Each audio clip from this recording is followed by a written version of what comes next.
আর একটা জিনিস পাওয়া গেছে, ওটার নাম আমি বলতে পারবো না।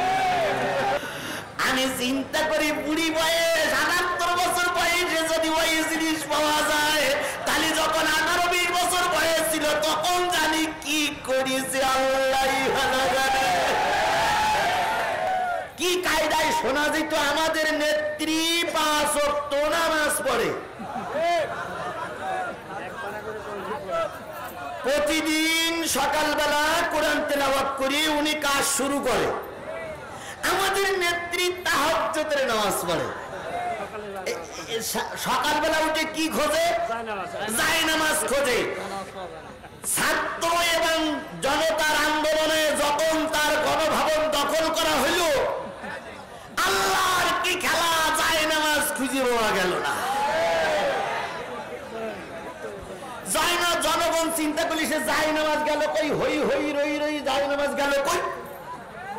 এখন কেউ কেউ বলতেছে প্রধানমন্ত্রী, সাবেক প্রধানমন্ত্রী এমন আল্লাহওয়ালা, যাবার সময় জায়নামাজটাও কবর ডাকাই করে নিয়েই চলে গেছে, এই জন্য সব খুঁজে পাওয়া গেছে। রাজহাঁস খুঁজে পাওয়া গেছে, মুরগি খুঁজে পাওয়া গেছে, গণকবর খুঁজে পাওয়া গেছে, বিরিয়ানি রান্না পাওয়া গেছে, কিন্তু জায়নামাজ নাই। কোরআন শরীফও পাওয়া যায় নাই। তবে একটা জিনিস পাওয়া গেছে, দুটো জিনিস পাওয়া গেছে। তার ভিতরে একটা হলো মদের বোতল, আর একটা জিনিস পাওয়া গেছে, ওটার নাম আমি বলতে পারবো না।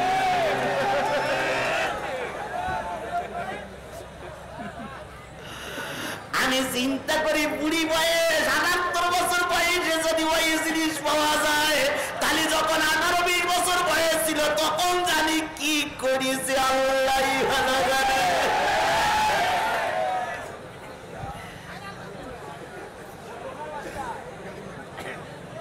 আর এই কথাগুলো বললে জিহাদির দোষের কুল নাই, যতই চাই কিছু করো, কথা আমরা বলবই বলবই বলবো। আমার ভাইয়েরা, তাহলে সকল ক্ষেত্রে ভয় পাবো কার? আরো জোরে বলেন, ভয় পাবো কার? আল্লাহর ভয় যদি আমাদের ভিতরে থাকতো, তাহলে মরা মানুষ ভোট দিতে পারত না। জীবিত মানুষ ভোট দিতে পারেনি, কবরের থেকে মরা মানুষ ভোট দিয়ে চলে গেছে। আর নির্বাচন কমিশন, আজকে শুনলাম নির্বাচন কমিশন ভেঙে দেওয়া হয়েছে, যেটা ছিল সেটা ভেঙে দেওয়া হয়েছে। এনারা প্রায় এসে বলতো এবারের মতন সুষ্ঠু নির্বাচন আর কোন নির্বাচন হয়নি, এবারের নির্বাচন হয়েছে স্মরণকালের স্মরণীয় নির্বাচন। এদের কথা শুনিয়ে কুকুরও ঠ্যাক করে হেসে উঠত। কুকুর বলতো কি হইল, কেউ ভোট দিতে যায়নি, সুষ্ঠু নির্বাচন কি হইল, কি করে হইল? তাই সাংবাদিকরা লিখেছিল সুষ্ঠু হয়েছে নির্বাচন, ভোট দিয়েছে প্রশাসন। সুষ্ঠু হয়েছে নির্বাচন, ভোট দিয়েছে প্রশাসন, তাকিয়ে তাকিয়ে দেখেছে জনগণ। কি কথা ঠিক না বেঠিক? এরাই এখন মায়া কান্না কাঁদতেছে ভারতে বসে। আমি ভারত সরকারকে এই লক্ষাধিক মানুষের মাঝে হুঁশিয়ার করে দিতে চাই, আপনি যদি আওয়ামী লীগের সঙ্গে সম্পর্ক রাখেন, তাহলে জনগণ আপনাকে সেলুট দেবে না, বরং জনগণ আপনাকে থুতু দেবে। একটা দেশের সঙ্গে সুসম্পর্ক রাখতে হয়, দেশের সঙ্গে দেশের সুসম্পর্ক, নেতা নেত্রীর সঙ্গে সুসম্পর্ক রাখলে সেটা আন্তর্জাতিক মানদণ্ডে গ্রহণীয় হয় না। আজকে আমার দেশের তত্ত্বাবধায়ক সরকার নাও, অন্তর্বর্তীকালীন সরকার ক্ষমতায়, যদি আগামীকাল ভারতে নির্বাচন হয়ে কংগ্রেস সরকার আছে, তখন মোদির সঙ্গে সম্পর্ক থাকবে না, থাকবে রাহুল গান্ধীর সঙ্গে। কথা বলেন ঠিক না ঠিক? আজকে ভারত আপনি ভুলে যাচ্ছেন, আপনি বাংলাদেশের বন্ধু না, আপনি শেখ হাসিনার বন্ধু। কথা বলেন ঠিক না ঠিক? আগে মোকাবেলা করেছি কাফের, আর এখন মোকাবেলা করতে হবে মুনাফিকের। কাফের চাইতে মুনাফিক বেশি ক্ষতিকর। কথা বলেন ঠিক না ঠিক? সুতরাং মুনাফিক কারা, কি কিভাবে করতে হবে, সেগুলো আমাদের দিক নির্দেশনা দিতে হবে। এই জন্য সকলে দয়া করে চুপচাপ বসুন। কত নম্বর পারা? মুসলমান কথা বলেন, কত নম্বর পারা? কত নম্বর সূরা? সূরাটার নাম সূরা হাদীদ। কি সূরা? হাদীদ। 29টা আয়াত, 4টি রুকু, মদিনায় অবতীর্ণ সূরা সমূহের ভিতরে একটা অন্যতম সূরা নাম হলো হাদীদ। হাদীদ শব্দের অর্থ হচ্ছে লোহা। হাদীদ শব্দের অর্থ কি? লোহা। লোহা এই সমাজের প্রয়োজন আছে না নাই? লোহা দারুণ প্রয়োজন, ইস্পাত দারুণ প্রয়োজন। আল্লাহ পাক 1450 বছর আগে বলে দিলেন লোহা একটা ধাতু, সেটা মানুষের কল্যাণের জন্য আসবে। এই জন্য লোহার নামে একটা সূরা নাজিল করলেন। এই সূরার শুরুতে হলো সাব্বাহা লিল্লাহি মা ফিস সামাওয়াতি ওয়া মা ফিল আরদ। 5টা সূরার প্রথমে সাব্বাহ ইউসাব্বিহু দিয়ে আল্লাহ পাক তার প্রশংসা করার কথা বুঝিয়েছেন।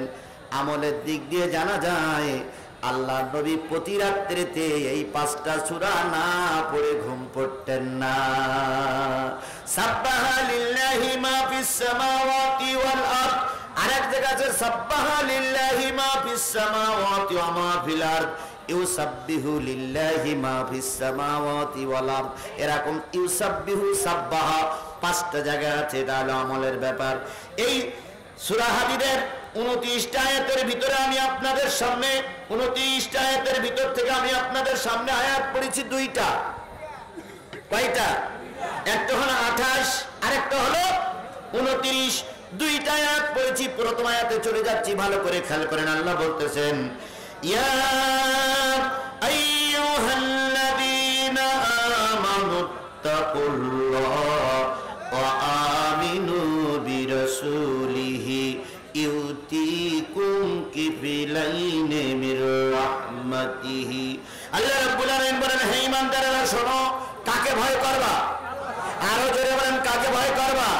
সরকারকে ভয় করার দরকার নেই, ভারতের ভয় করার দরকার নেই, আমেরিকার ভয় করার দরকার নেই।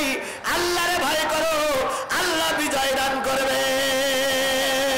ওয়ালা তাহিনু ওয়ালা তাহজানু ওয়া আনতুমুল আলাউনা ইন কুনতুম মুমিনিন। তোমাদের কোনো ভয় নাই, তোমাদের কোনো চিন্তা নাই। আমি আল্লাহ পাক তোমাদের বিজয় দেব যদি তোমরা মুমিন হতে পারো। তাহলে সর্বক্ষেত্রে ভয় পাবো কার? আরো জোরে বলেন, ভয় পাবো কার? যদি আল্লাহর ভয় আমার দিলে না থাকে, মানুষের ভয় দিয়ে কোনো উপকারও হবে না, ক্ষতিও হবে না। এই জন্য সর্বক্ষেত্রে ভয় পাবেন কার? আল্লাহ। আমরা কি আল্লাহরে ভয় পাই? পাই।